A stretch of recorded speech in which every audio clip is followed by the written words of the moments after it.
Chapter 2: Physical Quantities and Measurement. Learning Objectives. Density. Measurement of density using Eureka can. Measurement of density using measuring cylinder. Measurement of density of fluids. Greater density, sinking. Smaller density, floating. Densities of solids, liquids and gases. Density.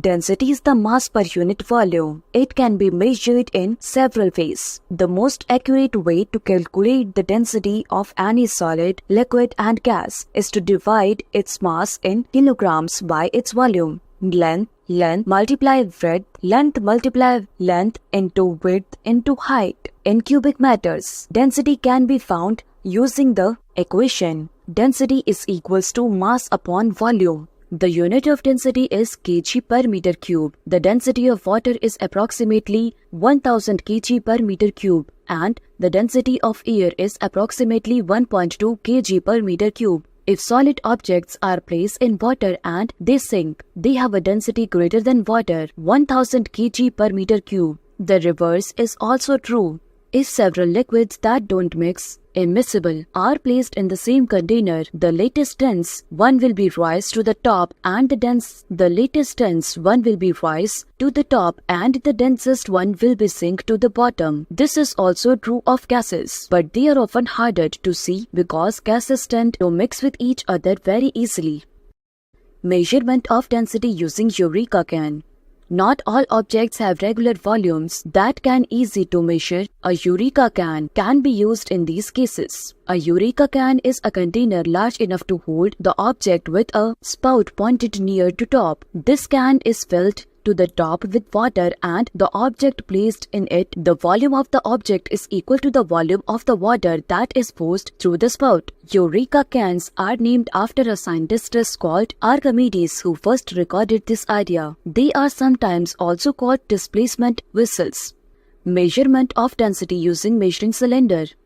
A graduated cylinder of suitable range is taken and its least count noted down. Some water is poured into the cylinder and the initial level of water in the cylinder is noted. The reading at the lower meniscus of water, P, is taken on the graduated cylinder. Let it be V1. Now the solid is fully immersed in water without touching the side walls of the cylinder. The level of water rises. The reading of lower meniscus of water level Q on the graduated cylinder is noted. Let it be V2. The observations are repeated for 2 more times.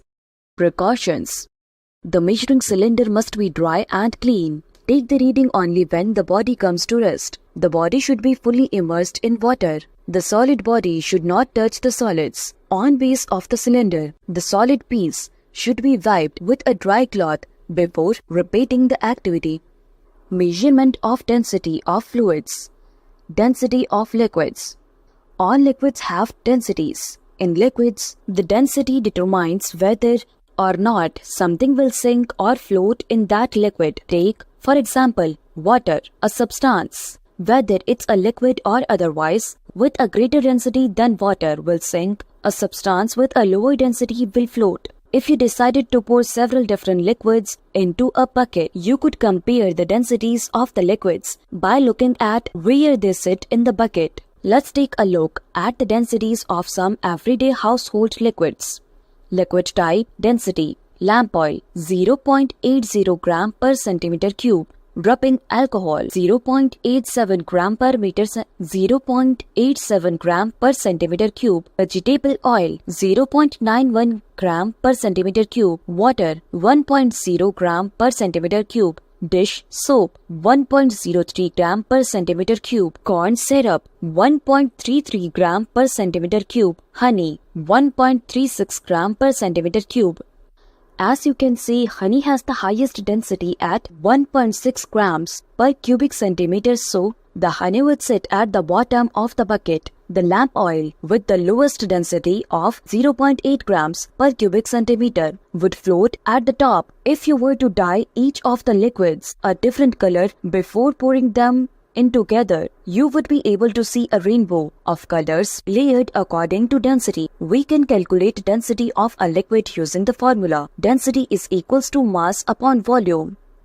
Density determines ability to float. Whether the density of an object is greater or less than the density of the fluid will determine if it will sink or float. Greater density, sinking.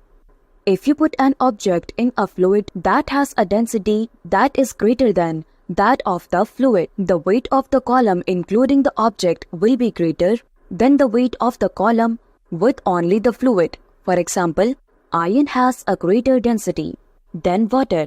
Thus, a block of iron will weigh more than an equal volume of water. This means that the downward force due to its weight is greater than the upward force of the water at that depth. Thus, the iron sinks.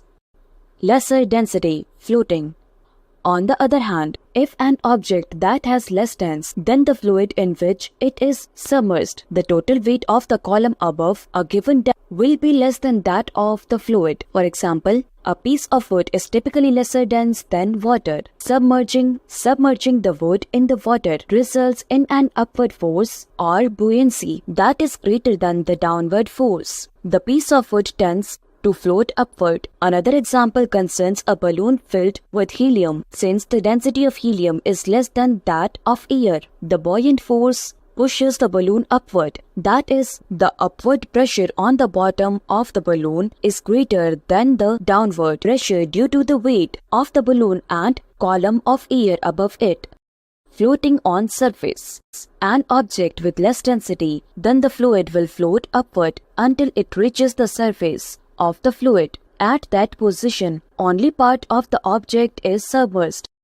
Densities of solids, liquids and gases. We have learned that solids usually have greater densities than liquids and liquids usually have greater densities than gases. Why? Because solids have particles that are more tightly packed together than liquids and liquids are more tightly packed than gases. Exception to the rule. Mercury is a metal that is liquid at room temperature but more dense than many other solids. For most substances, the change from a solid to a liquid state does not mean a big change in volume. This is because the particles stay approximately the same distance apart. This means that the density of a substance, for example iron, does not change much when it melts. When a liquid changes into a gas, the spacing between the particles increases scientifically. This means that the gas takes up a lot more space than the liquid, so its volume increases